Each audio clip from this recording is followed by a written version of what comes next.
예수로 자유하자. 세 번 하시겠습니다. 시작. 나 영혼아 예수로 자유하자. 나 영혼아 예수로 자유하자. 나 영혼아 예수로 자유하자. 아멘. 창세기 14장에 보면 아브라함이 이렇게 나옵니다. 이제 아브라함은 누군지 아시죠? 아브라함이 그 당시에 가나안 지역에 있었던 그돌라오멜이라고 하는 왕이 있습니다. 그 왕이 이렇게 침투를 했어요. 침략을 했어요. 그 침략하여 이제 소돔 땅에 살고 있었던 자기 조카 롯과 그 롯의 가족들을 다 데리고 포로로 끌고 갑니다. 그래서 이 아브라함이 자기가 길리고 훈련시켰던 318명의 자기 군병들을 데리고 가서 결국은 그돌라오멜을 다 무찌르고 그의 가족들과 그의 종들과 모든 것들을 다 빼앗아서 승리하며 돌아옵니다. 승리하며 돌아올 때 아브라함이 만난 왕이 있는데 바로 자기 조카 롯이 살고 있는 그 소돔 땅의 왕, 그 소돔 왕을 만나게 됩니다.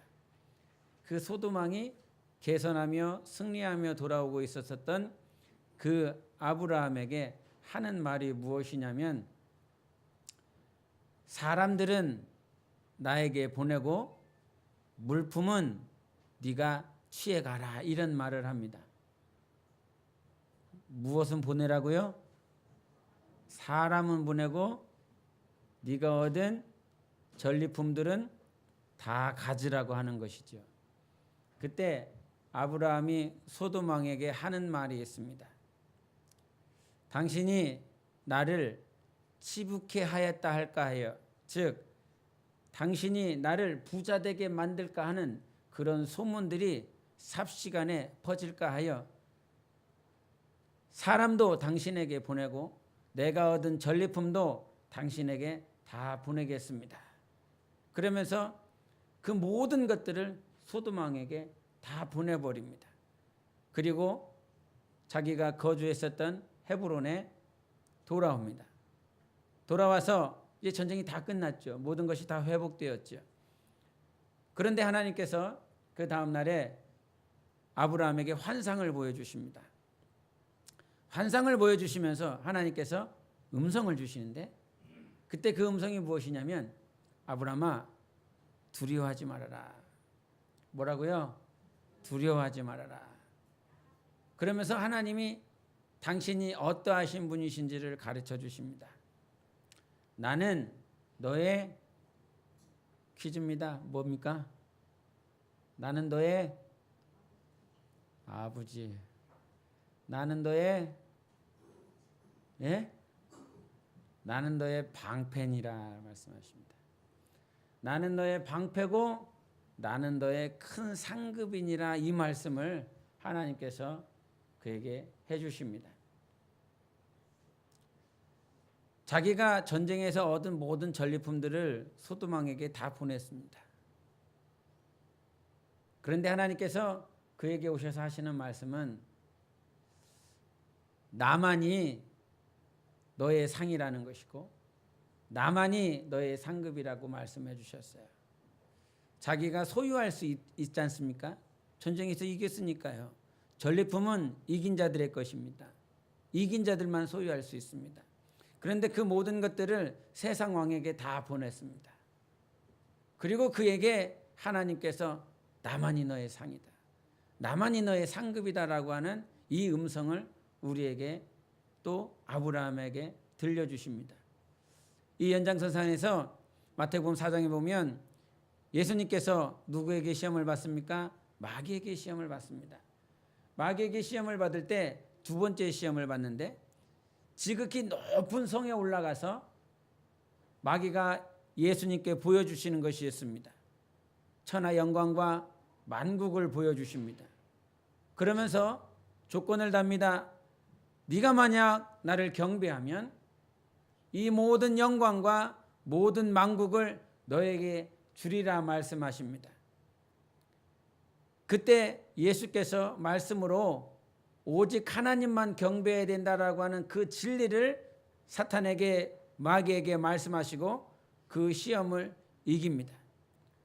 공관복음에 보면 포도원 지기, 포도원 주인이 나옵니다.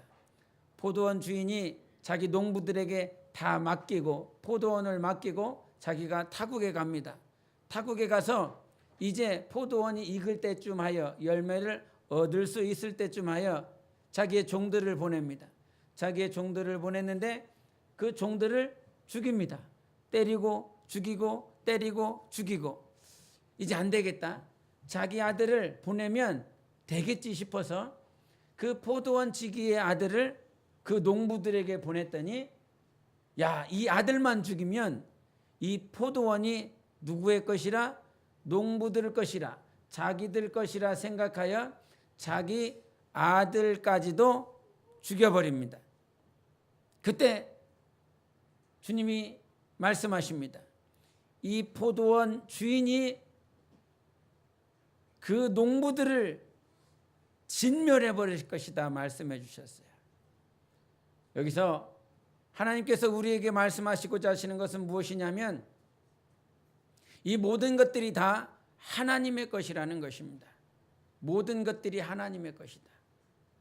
소도망이 취할 수 있는 그것도 하나님의 것이요, 포도원도 하나님의 것이요, 사탄이 와서 마귀가 천하만국과 영광을 보여주면서 나에게 경배하라라고 말하고 있지만 그 천하의 영광과 만국도 다 하나님의 것입니다. 그래서 하나님의 것을 하나님은 우리에게 소유하라라고 말씀을 하십니다. 하나님의 것을 소유하라. 우리 한번 하시겠습니다. 하나님의 것을 소유하라. 시작. 하나님의 것을 소유하라. 하나님의 것을 소유하라. 하나님의 것을 소유하라. 아멘. 우리는 지금 영생을 향해서 저 하늘나라를 향해서 가고 있습니다. 그런데 여러분 신앙생활을 했더니 더 좋아지는 것도 있지만 실상을 보면 더 열악한 모습들이 우리에게 보일 수 있습니다. 나는 신앙생활 하는데 오히려 예수 믿지 않는 회사 동료들이, 예수 믿지 않는 가족들이 더 떵떵거립니다. 나는 통장에 잔고가 하나도 없는데 오히려 회사 동료의 말을 들어보면 그 사람은 통장에 잔고가 막 이렇게 쌓여가고 있다고 그러고, 믿지 않는 가족들은 오히려 작은 집에서 큰 집으로 이사 갔다라고 하는 소식을 듣게 됩니다. 그러면 그때 우리가 마음에 갖게 되는 것이 무엇입니까? 과연 예수 믿는 것은 무엇인가라고 하는 거야. 내가 하나님을 믿어야 된다라고 하는 것, 하나님을 믿는다라고 하는 건 도대체 뭔가? 과거 한국교회에 한국 땅에 복음이 들어왔을 때 가장 근본적으로 잘못된 복음이 무엇이냐면 아주 번영신학이었습니다. 하나님 믿으면 잘 된다. 하나님 믿으면 부자 된다. 그런 것이었어요. 그래서 있는 힘을 다해서 하나님 앞에 기도하고 어떻게 하면 저 땅을 소유할 수 있을까? 어떻게 하면 저 집을 소유할 수 있을까? 어떻게 하면 돈을 더 잘 벌 수 있을까라고 하는 거기에서 철저하게 갇혀 지냈습니다. 그런데 시간이 지나고 세월이 지나서 이렇게 구분되어지는 모습을 보니까 과연 예수 믿는 것은 무엇일까라고 하는 자괴감이 많이 든다 이 말이죠. 과연 예수를 믿으면 잘 된다라고 하는데 과연 잘 된다라고 하는 의미가 무엇일까? 그래서 가끔씩 제 안에서도 그런 자괴감들이 이렇게 올라옵니다. 예수 믿는 게 도대체 뭘까? 예수 믿으면 힘들어. 예수 믿으면 어려워. 그런데 그런 것들을 과거 구약에 많은 이들이 이미 경험한 것이었습니다. 하나님을 믿는 것은 뭘까라고 하는 자괴감 때문에, 어려움 때문에, 허탈함 때문에 많이 어렵고 힘든 시간들의 고백들을 이렇게 성경을 통해서 볼 수 있는데 우리 한번 시편을 보시겠습니다. 시편 73편을 보시겠습니다. 시편 73편 구약 855페이지에 있습니다. 시편 73편 2절과 3절입니다. 같이 읽겠습니다. 시작. 나는 거의 넘어질 뻔하였고 나의 걸음이 미끄러질 뻔하였으니 이는 내가 악인의 형통함을 보고 오만한 자를 질투하였음이로다. 아멘. 여기서 이 73편을 쓴 사람은 누구입니까? 시편은 무조건 다윗이라고 그래요. 아삽이라고 하는 자입니다. 아삽이라고 하는 사람은 누구냐면 다윗이 마치 성가대 대장으로 이렇게 택하여 세운 사람입니다. 그래서 찬양을 인도하는 자예요. 늘 성전에서 하나님을 찬양하고 하나님 앞에 예배드리는 일에 중심으로 그 앞에 서서 인도하는 예배자의 삶을 살았습니다. 평생 그렇게 살았어요. 하나님 예배하는 삶을. 하나님을 바라보며 그리고 아직 믿음이 연약한 자들을 하나님께로 인도하는 그 지도자로서의 삶을 살았습니다. 그런데 그렇게 살았는데 불구하고 이렇게 삶을 되돌이켜 보니까 2절과 3절을 제가 읽겠습니다. 나는 거의 넘어질 뻔하였고 나의 걸음이 미끄러질 뻔하였으니 이는 내가 악인의 형통함을 보고 오만한 자를 질투하였음이로다. 이런 말을 했습니다. 질투라고 하는 요 단어가 그냥 저 사람이 딴 사람을 좋아해, 아니면 저 사람이 나는 저 사람을 좋아하는데 저 사람은 나를 거들떠보지도 않아, 그런 류의 질투가 아닙니다. 여기서 질투라고 하는 것은 내가 저것을 갖고 싶어, 저것을 소유하고 싶은데 내가 그것을 소유하지를 못했어. 그래서 셈이 나는 거예요. 저 사람이 금부치를 가지고 있는데 저 사람은 가지고 있어. 그런데 나는 그것을 갖지 못하고 있어서 저것을 가지고 싶은데 갖지 못하는, 그래서 저 사람을 시기하는, 미워하는 그런 류의 질투인 것입니다.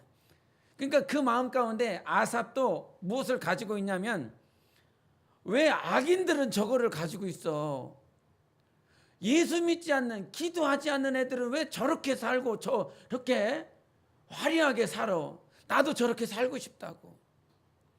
나도 저렇게 좋은 집에 살고 싶다고. 나도 좋은 차를 몰고 싶다고. 그러면서 그 마음에 시기가 있는 거예요. 질투가 있는 거예요. 나는 예수 믿는 사람인데, 나 하나님 믿는 사람인데, 믿지 않는 자들은 저렇게 형통하고 저렇게 아름답게 사는데 나는 왜 그렇게 살지 못합니까? 그러면서 어디까지 갔어요? 넘어지는 데까지 갔어요. 넘어질 뻔했다는 거야. 거기서 완전 박살날 뻔했다는 거야. 그런데 우리가 정말 유념해야 될 것은, 믿음으로, 신앙으로 가지고 있어야 될 건, 오늘 다니엘서를 이게 18절부터 이렇게 본문을 정한 것은, 벨사살이 막 잔치를 벌이고 있었습니다. 벨사살의 아버지는 누굽니까? 느부갓네살입니다. 지난주에도 한번 권면을 해드렸는데 오늘 본문 한번 읽어보시고 오셨습니까? 5장을? 5장. 다음 주에는 몇 장 합니까? 6장 할 겁니다. 6장 할 거니까 좀 읽어보고 오세요. 그런데 이 벨사살의 아버지가 느부갓네살인데, 느부갓네살이 4장에서 어떤 경험들을 했어요? 들짐승이 거할 수밖에 없는 그 가운데서 7대를 보냈습니다. 손톱이요, 새 발톱같이 됐다고 그랬어요. 새 발톱처럼. 그렇게 7대를 보내면서 그가 결론 내린 것이 무엇입니까? 이 나라는 내가 세운 것이 아니라 하나님이 세우셨다. 이 나라는 내가 주관하는 것이 아니라 하나님께서 주관하시는 것이다. 자기가 세운 줄 알고 자기가 건설한 줄 알았는데 그 모든 것들을 그제서야 광야에서 7대의 고난을 보내면서 그것을 경험하게 됐어요. 그것을 누가 본 거예요? 벨사살이 지켜봤어요. 교만이 올라오면, 하나님을 인정하지 않으면, 하나님의 주권을 인정하지 않으면 저렇게 팽음망할 수밖에 없고 교만한 자의 삶은 무너질 수밖에 없다라고 하는 것을 알게 되었어요. 그럼에도 불구하고 불의가 드러나므로 저 예루살렘에서, 성전에서 그 금그릇으로 성전물로 썼었던 그 모든 것들을 갖다가 1000명을 불러놓고 귀족들을 불러놓고 왕비들을 불러놓고 잔치를 벌입니다. 잔치를 벌이고 있었는데 갑자기 그 성전 벽에서, 궁궐 벽에서 손가락이 나왔어요. 어떤 손가락인지는 모르겠습니다. 천사의 손가락이 나와서 그 벽에다가 글씨를 쓰더라 이 말이죠. 이 글씨를 썼는데 아무도 그 뜻을 해석을 못하는 거예요. 그래서 절망하고 있었을 때에 그 다니엘을 왕비가 소개하여 느부갓네살 살았을 때에 이 다니엘이 꿈과 환상을 해석해 줬다. 그러니 그를 불러다가 해석해 달라고 그러라. 그러면 그가 반드시 해석할 것이다. 이러면서 다니엘이 왔습니다. 다니엘이 오자마자 벨사살이 하는 말이 있습니다. 네가 이 모든 해석을 보이면 내가 너를 셋째 통치자로 세울 것이고 내가 너에게 물질을, 명예를 줄 것이다 라고 말을 했습니다.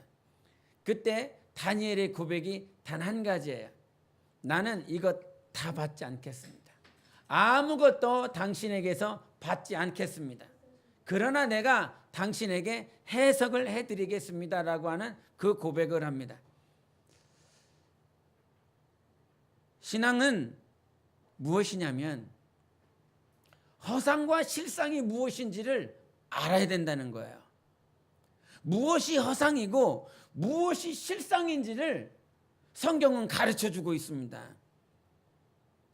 지금 아삽이라고 하는 그 성가대 지휘대장이 내가 거의 넘어질 뻔했다는 거야. 악인의 형통함을 보면서 부러웠다는 거야. 나도 저거 갖고 싶다. 나도 저거 소유하고 싶다.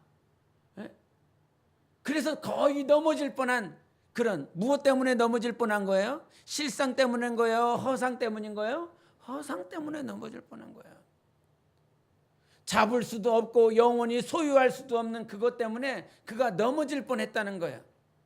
그래서 하나님, 이게 어찌 된 일입니까? 도대체 어찌 된 일입니까? 그렇게 하나님 앞에 정말 낙심하며 힘들어하며 있었을 때 하나님 앞에 기도했더니 하나님께서 가르쳐 주시더라는 거예요. 우리 시편 73편 우리 15절부터 17절까지 보시겠습니다.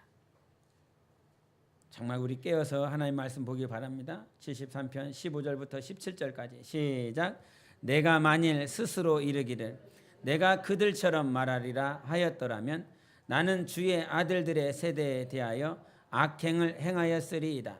내가 어쩌면 이를 알까 하여 생각한즉 그것이 내게 심한 고통이 되었더니 하나님의 성소에 들어갈 때에야 그들의 종말을 내가 깨달았나이다. 18절도 주께서 참으로 그들을 미끄러운 곳에 두시며 파멸에 던지시니 19절 그들이 어찌하여 그리 갑자기 황폐되었는가 놀랄 정도로 그들은 전멸하였나이다. 아멘. 여러분, 세상을 향하여 부끄러운 마음이 있다면 오늘도 하나님 내 안에 실상으로 채워달라고 기도하십시오. 허상 때문에 넘어지는 인생 되지 말고 무엇이 정말 실상인지를 알아야 돼요. 그래서 정말 부럽고 질투나는 그들의 모습을 봤는데 어느 순간 하나님 앞에 생각하며 기도할 때에 그들의 형통함은 미끄러지는 형통이라는 거야. 미끄러질 수밖에 없는, 갑자기 무너지고 갑자기 전멸될 수밖에 없는 형통이라는 거예요. 그러나 실상을 붙잡고 있는 자는 하나님께서 반드시 일으키시고 회복시키시고 영광으로 갚아주십니다. 내가 너의 큰 상급이다. 내가 너의 진짜 상급이다라고 가르쳐 주시는 거예요. 여기서 미끄러진다라고 하는 말은 어떤 말이냐면 아첨한다는 말이에요. 속인다는 말이에요. 마치 이세벨의 그 한치의 혀처럼 다 속아서 넘어뜨릴 수밖에 없는 그런 미끄럼이라고 하는 것입니다. 우리가 영적 생활한다면 실상을 붙잡아야 됩니다. 허상이 아닌 실상을 붙잡아요. 우리는 미끄러지는, 세상이 아첨하고 이세벨처럼 원수 마귀가 한치의 혀로 우리를 속이는 그런 간사하녀에 넘어지는 자가 되지 말고 우리는 간혹가다요 아삽처럼 거의 넘어질 뻔했어. 아, 예수 믿어도 아무것도 아니다. 하나님 믿어도 아무것도 없다.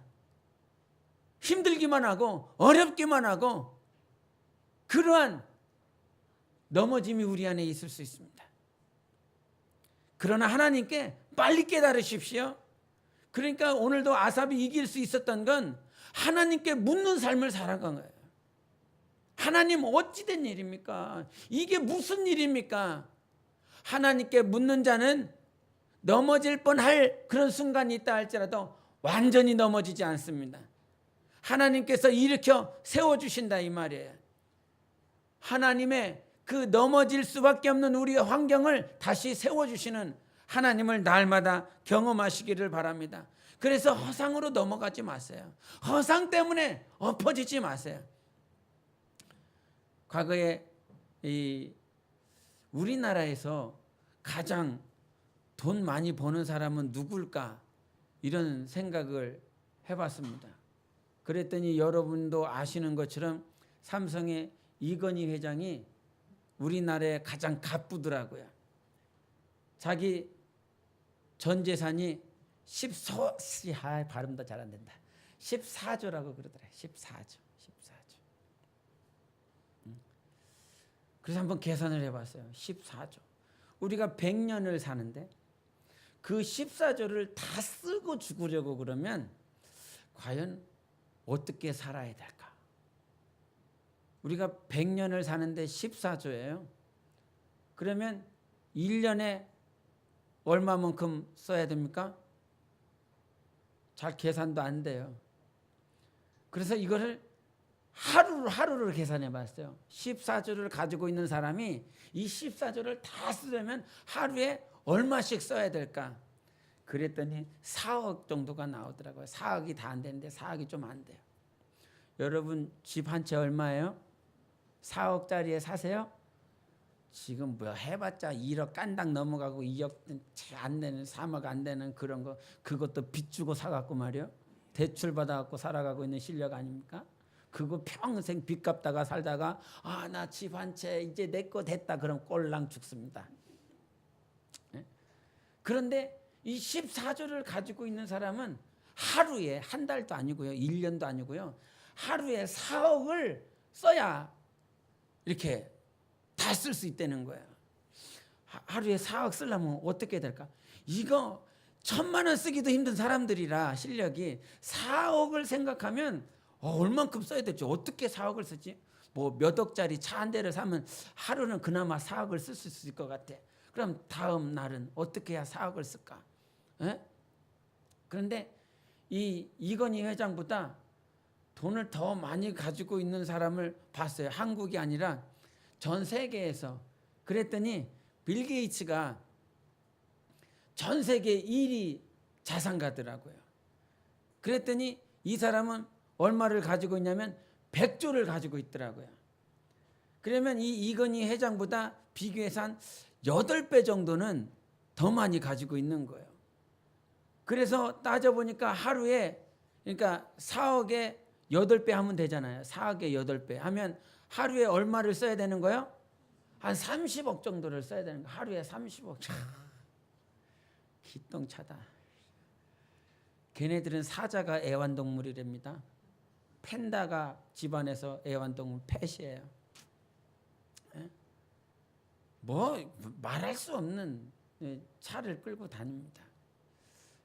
그런데 하루에 30억이 아니라 이 적그리스도로 이렇게 이제 둔갑되어져서 나올 유대인들의 가문이 있는데 보통 로스차일드 가문이라고 그럽니다.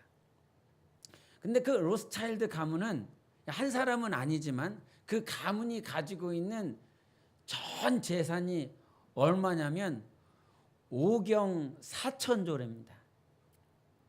생각이 잘 안 되죠? 생각이 잘 안 들어야 정상인 것입니다. 5경 4천조. 그냥 4천조도 아니고 5경이라는 거예요. 그러니까 이 사람을 이렇게 따져보면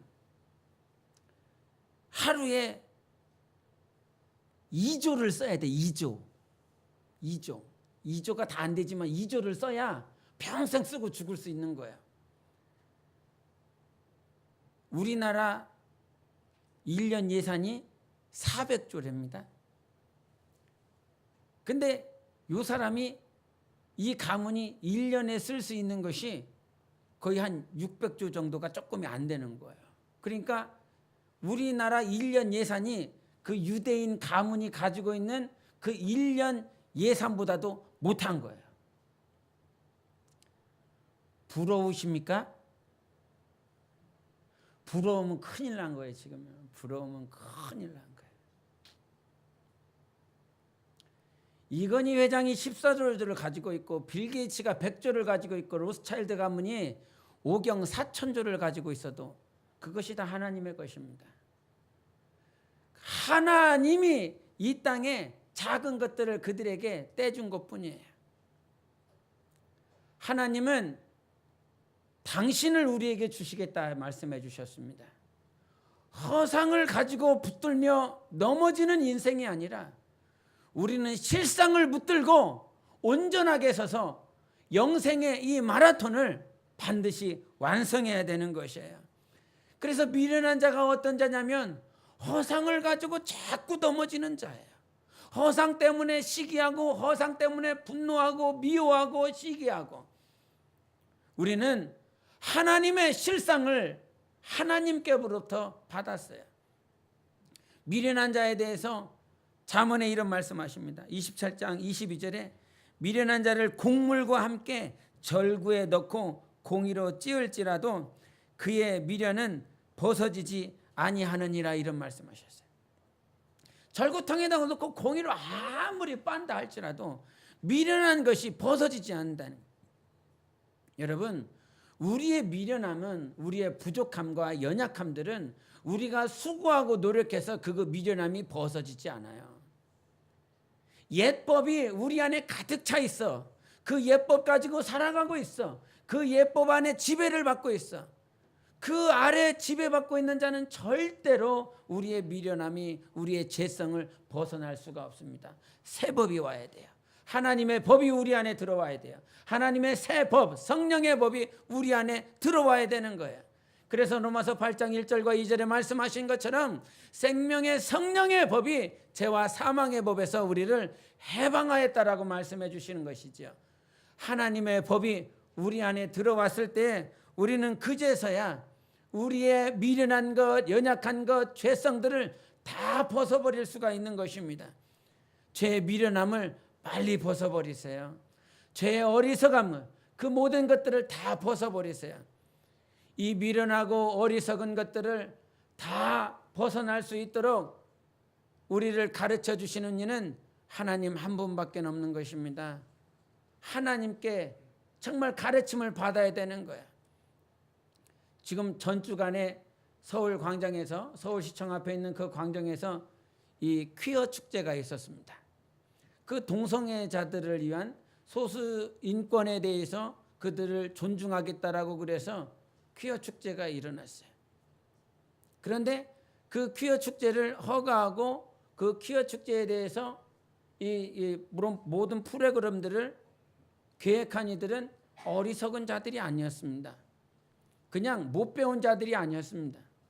세상에서 정치를 배운 박사들입니다. 경제를 배운 박사들입니다. 사회학을 배운 박사들입니다. 그런 자들이 테이블에 앉아서 퀴어 축제에 대해서 이거 해도 되겠다 싶어서 이렇게 허락을 냈습니다. 그래서 어제와 그제 이틀간 그 서울 광장에서는 정말 이 불상사나운 모습들, 정말 자기의 가슴과 자기의 엉덩이와 오만한 그 모습들을 세상에 다 보이며 소수 인권에 대해서 그렇게 말을 했습니다. 그런데 이것들이 이미 미국에서 다 그렇게 정착이 됐어요. 오바마와 힐러리를 통해서 52주에 다 그것이 정상적인 법으로 채택이 되었습니다. 그런데 이 모든 것들을 이 미국에서는 이 트럼프가 나오면서 하나님의 법에 의하면, 하나님의 말씀의 성경에 의하면 이거는 안 된다라고 하는 것이죠. 그래서 싸우게 되는 것이죠. 한국 땅에도 어떤 배움이 없는 자들이 이와 같은 동성애, 남자와 남자가, 여러분 생각해 보십시오. 내 자식이 결혼하겠다라고 그래서 인사를 드리러 갔는데 그 부모라고 하는 그 부모가 남자와 여자가 아니라 남자와 남자예요. 부모에게 인사하러 갔는데 여자와 여자예요. 내가 결혼해야 될 이 여자의 부모가 부모가 아니라 부부예요. 모모예요. 어떻게 상상이 가십니까? 그 이런 모든 것들이 어디서부터 왔냐면 소수인권이 아니라 그 퀴어 축제 가운데서 깃발로 나부끼는 것들이 있습니다. 그 깃발로 내세운 것들이 무엇이냐면 무지개예요. 하나님께서 하나님의 약속으로 다시는 물로 심판하지 않겠다. 이스라엘 백성과 영원한 언약을 주신 것. 그래서 무지개를 볼 때마다 누구를 기억하라? 하나님을 기억하라. 무지개를 볼 때마다 하나님께서 너희들에게 하신 그 약속을 기억하라. 그것이 무지개인데 그 동성애자들이, 그 사람들은 긍휼히 여겨야 되는 것입니다. 그들의 영혼은 불쌍히 여겨야 되는 것입니다. 그러나 그 뒤에서 역사하는 더러운 영들을 우리는 저주해야 되고 정말 하나님의 뜻이 이루어져서 그들의 상처가 치유받고 하나님께 돌아올 수 있도록 기도해야 될 것입니다. 그러나 그것을 부추기고 있는 것이 지금 어딘지 압니까? 교회입니다. 텐트를 쳐놓고 교회가 그것을 적극적으로 홍보하고 있습니다. 사단이 뒤에서, 원수마귀가 뒤에서 오늘도 계략으로, 괴계로 다 넘어뜨리고 있다 이 말이죠. 정치인들, 사회를 배운 자들, 경제를 배운 자들, 뭔가 학식을 가지고 있는 자들, 그들이 옳은 판단을 할 수 있을 것 같습니까? 옳은 판단을 할 수 있을 것 같아서 그들에게 세워놨지만 하나님의 안목에서 보면 아무도 올바른 판단을 하지 못하고 있다는 사실이에요. 제가 어제 우리 같이 찬양전도 하면서 우리 아이들과 이렇게 동부역 쪽에서 우리 예반이 그리고 우리 현섭이 이렇게 같이 전도를 이렇게 했습니다. 어제는 막 약간 후덥지근한 날씨에서 아이들이 계단에서 이렇게 전도지를 이렇게 나누어 줬습니다. 한참 나눠주고 있는데 어떤 한 50대 되신 분이 올라오면서 소리를 버럭 지르면서 저기 가서 해라고, 뭐 하는 거냐고 화를 내더라고요. 계단 위에서 바라보고 있다가 저도 막 화딱지가 나더라고요.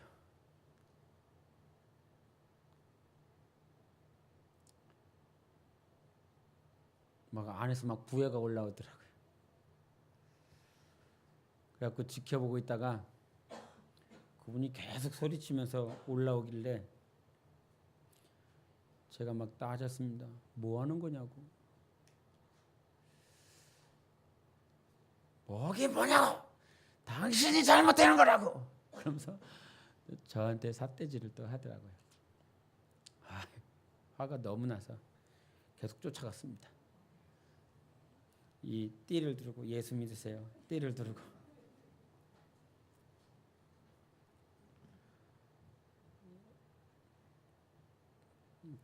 따라가서 이게 얘기할 수 있는 그 찰나가 있을까 싶어서 이렇게 따라갔습니다.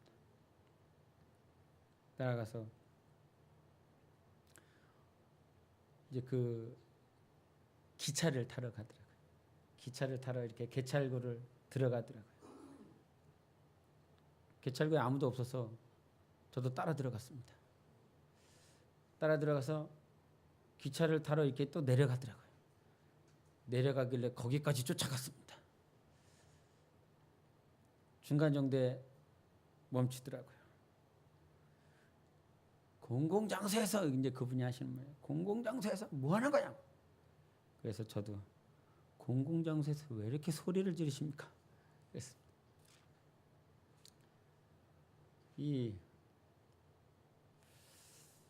그러다가 이제 몇 마디 하고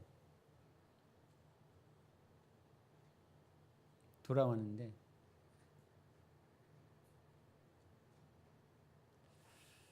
이렇게 막 싸우고 싶은 마음이 막 불일듯 일어나더라고요.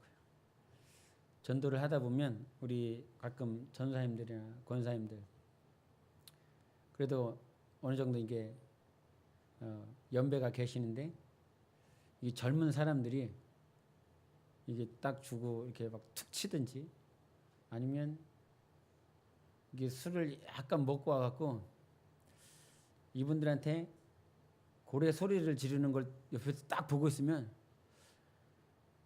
그냥 가서 날라치게 하고 싶은 그런 마음이 막 듭니다.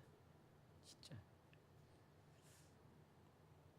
그리고 이 아이들이 이렇게 하고 있는 모습을 이렇게 보고 있으면 이 가끔은 애들한테 이렇게 미안한 마음도 있습니다. 사람들이 뭐라고 볼까? 어떤 생각을 하면서 볼까? 지금 이렇게 더운데 계단에 와갖고 현섭이는요 아빠를 닮아서 그런지 땀을 왜 이렇게 많이 흘리는지 가뜩이나 미안한데 막 여기 땀이 막 뭐 세수를 하고 왔는지 여기 막 이게 옷에 등에 보면 막 이렇게 막 젖어 있어요. 저런 우리 현섭이를 모습을 보면서 지나가는 사람들이 무슨 생각을 할까? 가끔 미안할 때도 있고 어떤 놈이 이 애들을 가지고 교회 사업 잘 되게 하려고 앵벌이를 시키는 거야 이런 마음 들지 않을까 그런 생각도 들고 미안하기도 하고 한참 전도를 하고 있는데 어떤 젊은 자매가 이렇게 내려오더니 쟤네들 알바하나 봐. 그래갖고 바로 내 앞에서 그 얘기를 하길래 저 애들 알바하는 거 아닙니다. 이렇게 했습니다. 그랬더니 죄송합니다 하면서 이렇게 또 가더라고요. 그렇게 고래고래 소리를 지르는 그 50대 되신 그분의 소리를 들으면서 우리 아이들이 기죽지 않을까? 그런 생각이 들어서 부해가 났습니다. 왜 그러시냐고. 왜 아이들에게 소리를 지르시냐고. 에? 화가 났습니다. 그래서 저도 이렇게 막 이렇게 그 감정 때문에 막 쫓아갔는데 이게 아이들이 상처받지는 않을까, 기죽지는 않을까. 목사 아들이 아니었다면, 집사 아들이 아니었다면 지금 이 자리에 안 있고 가서 학원을 다니든 아니면 집에서 공부를 하든 그렇게 하고 있을 텐데 목사 아들이라는 이유 때문에 집사 아들이라고 하는 그 이유 때문에 지금 땀을 뻘뻘 애비를 잘못 만나갖고 애비를 잘 만나면 학원에서 에어컨 틀어놓고 집에서 편안하게 이 TV를 보든지 뭘 할 텐데 애비를 잘못 만나갖고 이렇게 한다. 이제 그렇게 소리를 듣고 있다 보니까 애들의 기를 좀 살려주고 싶은 거예요. 그래갖고 막 달려가서 왜 그러냐고 그렇게 하고 왔습니다. 그러면서 하고 와서 애들한테 기죽지 말고 하라고 담대하게 하라고 이런 몇 마디를 던져줬습니다. 그래서 그랬는지 몰라도 평상시하고는 다르게 막 전도지를 다 이렇게 보내고 또 가지고 와서 또 내 것까지 막 뺏어가면서 막 열심히 하더라고요. 그랬는지 어땠는지는 모르겠지만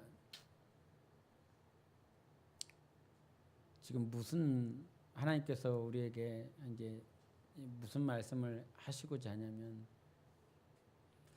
제가 그렇게 이제 그분하고 제 이렇게 분노의 감정을 가지고 그 영혼을 불쌍히 여기는 마음에 지옥 갈 수밖에 없는 그 영혼을 뒤따라가서 예수 믿으세요. 하나님은 사랑이십니다. 하나님이 보호하시고 인도하십니다. 그 말이 아니라 애들한테 왜 그러십니까? 공공장소에서 왜 소리 지릅니까? 라고 하는 이 소리를 예수 믿으세요라고 하는 그 띠를 두르고 하고 온 내 자신을 어제 그렇게 전도가 끝나고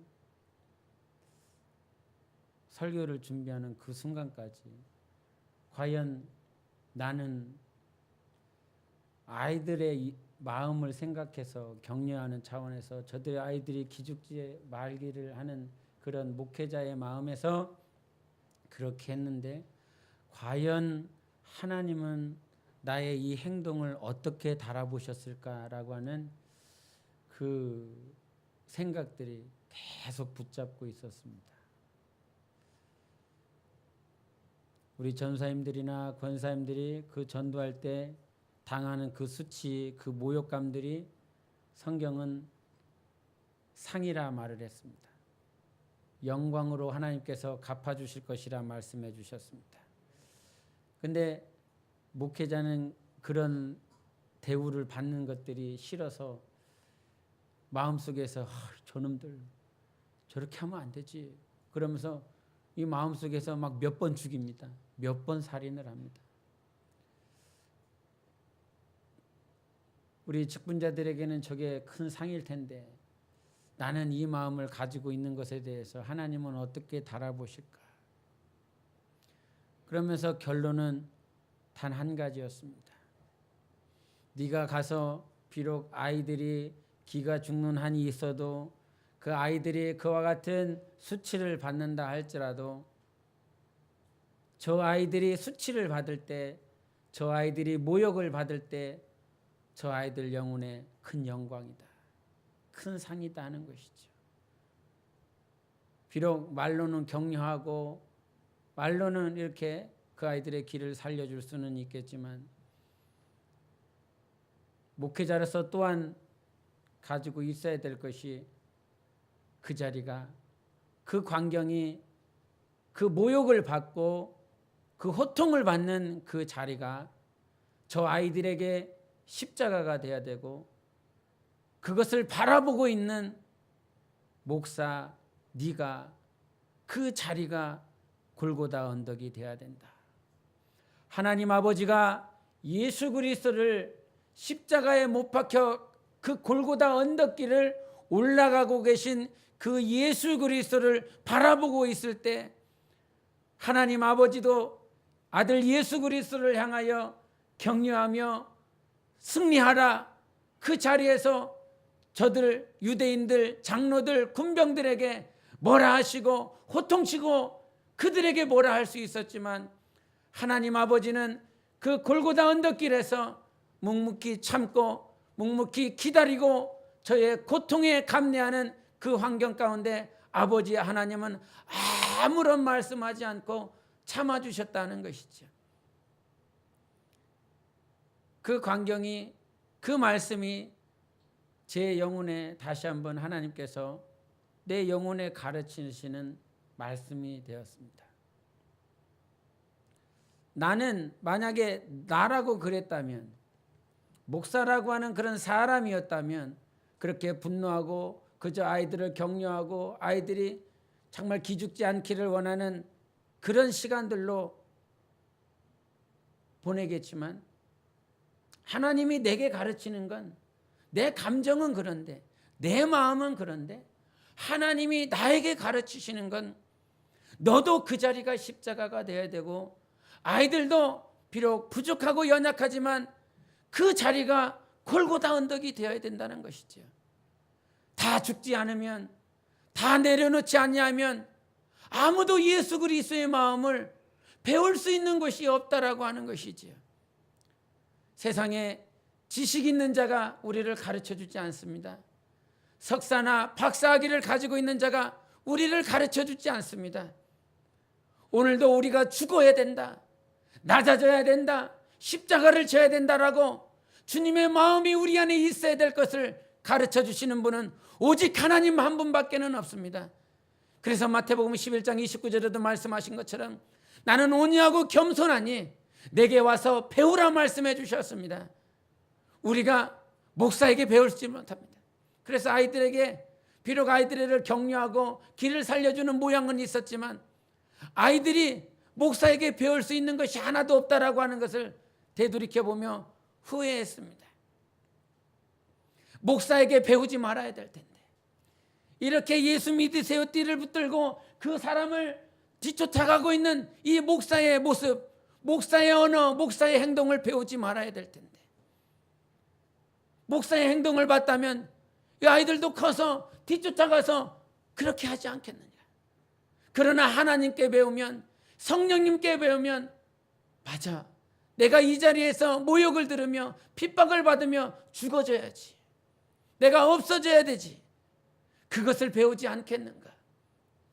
그러면서 마음 한켠에 아이들에게 미안한 생각이 또 올라오더라고요. 목사에게 배우지 말고 하나님께 배우기를, 성령님께 배워나가기를, 성령님께 배워서 나에게 와서 배우라라고 말씀하신 그 예수 그리스도의 마음이 저들 영혼에 열매 맺어지기를 원하는 그 마음이 어제 저녁 가운데 계속 자리 잡게 되더라고요. 성도 여러분, 주님께 배우십시다. 오직 예수께 배워야 됩니다. 성령님께 배워 오직 우리의 영혼이 아름답게 열매 맺어 나가야 될 것입니다. 오직 예수께 배우시기를 바랍니다. 모든 환경 가운데 내 감정으로, 내 지식으로, 내 마인드나 내 계획대로 움직이지 말고 오늘 이 순간, 오늘 이 시간, 매 순간마다 나를 가르쳐 주시는 성령님을 의지하시기를 바랍니다. 그래서 고린도전서 2장 16절에도 말씀하신 것처럼 누가 주의 마음이 있어서 주를 가르치겠는가 말씀해 주셨습니다. 오직 내 마음에 주님의 마음이 있을 때 하나님이 나를 쓰시고 사용하시는 것입니다. 오늘 마지막으로 김태훈 선교사라고 하는 그 선교사님의 얘기를 잠깐 하며 오늘 설교를 마무리할까 합니다. 이분은 서울대 의대를 졸업하셨다고 합니다. 서울대 의대를 졸업하고 서울대 병원 전문으로 외과 의사로 이렇게 병원에 들어갔고, 그 다음에 소아병동 소아과의 교수로 이렇게 재직을 하고 있었던 분입니다. 여러분, 서울대 의대라고 그냥 우리가 가볍게 들을 수 있지만 서울대 의대를 들어가려면 0.001% 정도는 돼야 됩니다. 그 정도 돼야 서울대 들어갈 수 있습니다. 근데 그 서울대 의대를 들어가기 위해서 몇 년을 공부했겠습니까? 한 30년은 계속 공부만 했을 겁니다. 평생 거의 다. 그런데 그렇게 서울대 병원에 의사로, 교수로 재직하다 말고 어느 순간 하나님 앞에 기도를 하는데 하나님께서 그러시더라는 거예요. 야, 내가 원하는 곳에 네가 갈 수 있겠느냐? 그렇게 하나님께서 물어보셔서 자기가 하나님 앞에 뭐 철야를 하고 뭐 금식을 하고 그런 것이 아니라 주님이 원하시는 곳, 주님이 계시는 곳이라면 제가 가겠습니다. 이렇게 고백하고 순종하며 아프리카 에티오피아로 이렇게 갔답니다. 그 아내와 가족들과 다 이제 교수도 됐고 의사도 됐고 모든 것들이 다 안정적인데 그것들을 다 접어버리고 에티오피아로 갔습니다. 에티오피아로 가서 한 3년 정도를 사역을 하면서 현지인 의사들을 계속 가르쳐서 양육해서 당신이 떠나가도, 자기가 떠나가도 이 현지 의사들, 병원이 잘 서서 이게 치료 사역을 할 수 있도록 이렇게 계속 가르쳤는데 3년 지나고 나자마자 몸이 불편해지기 시작하더래요. 몸이 불편하기 시작, 손이 굳어지고 이게 몸이 이게 부자연스러워지고, 그래서 무슨 병인가 싶어서 에티오피아에서 잠시 한국에 넘어와서 검사를 해봤더니 파킨슨병이라고 하는 겁니다. 이 파킨슨병이라고 하는 것은 머리 뇌가 이렇게 잘못된 병입니다. 그래서 그 신경 조직들이, 신경이 전달이 돼야 되는데 전달이 되지 않음으로 인해서 몸이 굳어가기 시작하는 겁니다. 그래서 몸이 자꾸 떨리고 몸이 굳어지고 손가락이 굳어지고 발가락이 걷어지고, 그래서 발의 보폭이 줄어들고 그러다가 넘어지고, 식사도 이제 신경이 이게 제대로 움직여지지 않다 보니까 이 먹는 것도 제대로 못 먹는 병. 그래서 먹지 못하고 움직이지 못하고 그래서 파킨슨 병이 걸리면 한 15년에서 20년 있다 죽을 수밖에 없는 그 병에 그 선교사님이 걸린 겁니다. 절망감에 선교하러 왔는데 하나님 사역하러 왔는데 하나님이 보내셔서 왔는데 하나님이 원하시는 곳에 갈 수 있겠느냐 그래서 하나님이 원하시는 곳에 왔는데 3년 동안 사역하고 나서 파킨슨 병에 걸려서 이제 자기의 몸이 부자연스러운 것들이 이렇게 보이고 얼굴의 표정에서도 절망감에 내가 죽으면 내 아내는 내 3명의 아이들은 어떻게 해야 되나라고 하는 절망감 속에서 있다가 거리를 걷고 있는데 갑자기 소나기가 오더래요. 소나기가 와서 이제 숲속으로 잠깐 그 비를 피해서 들어가 있는데 하나님께서 비가 온다고 집에 돌아갈 필요는 없다. 이런 음성을 이런 생각을 주시더래요. 비가 온다고 해서 집에 갈 필요는 없다. 근데 그 말씀이 그렇지요.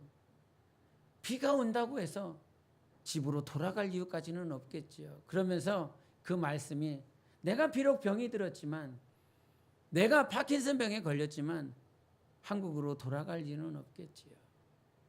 그러면서 그 말씀에 위로를 받고 힘을 얻어서 그 사역을 하고 있는 그 선교사님.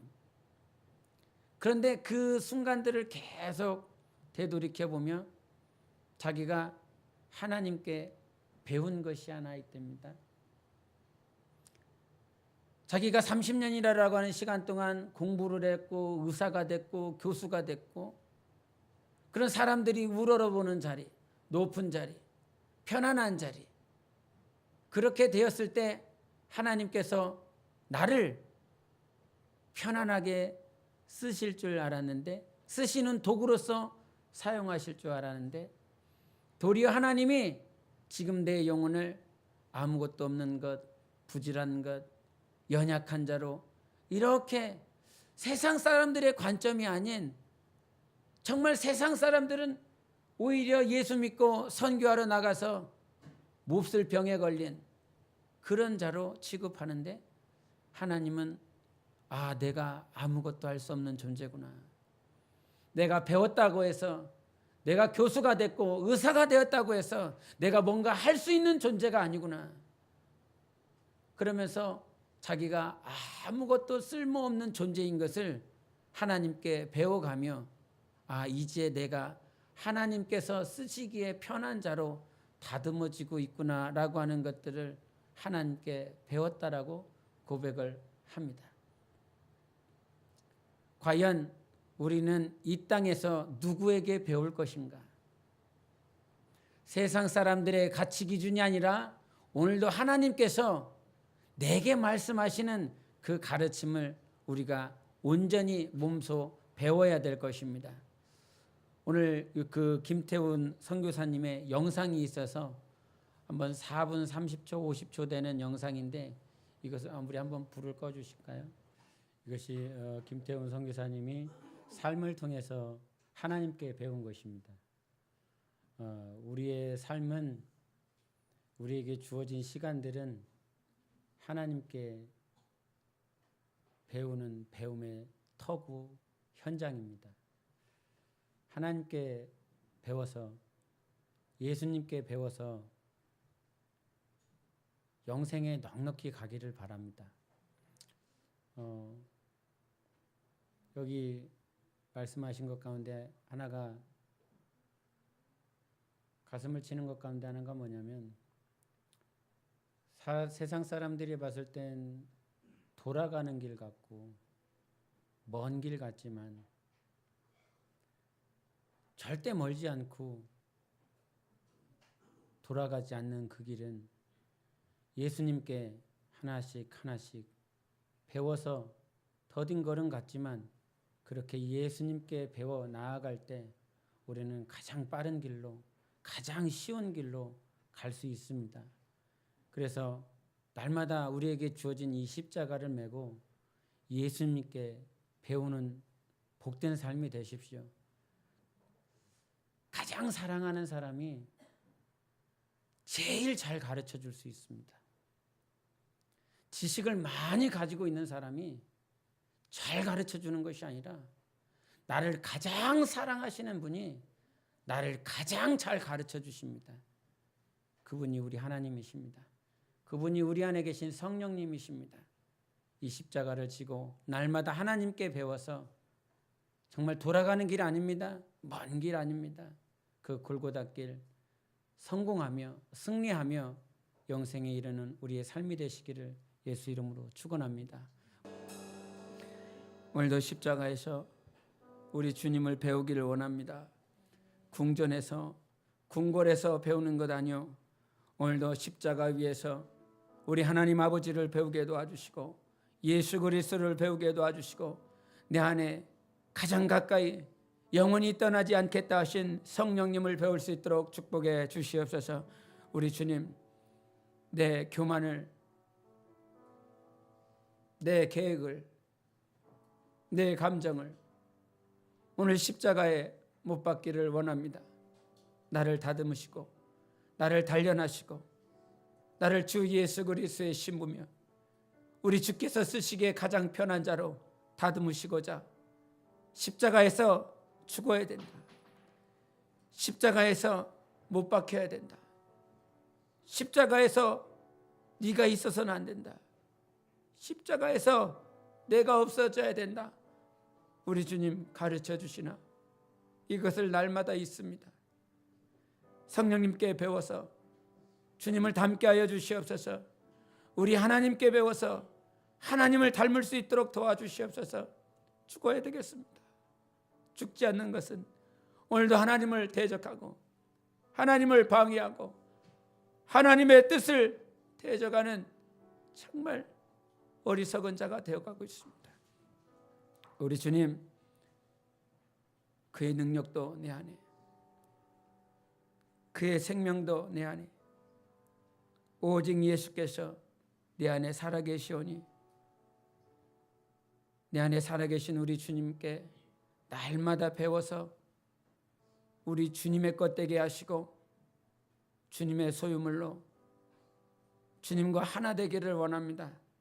아버지, 주님과 하나 되는 것, 방해하는 것들, 장애물들 정말 제대로 보고 화상을 붙잡지 아니하고 예수님만 붙잡고 예수님만 바라보고 항상 이길 수 있도록 도와주시옵소서.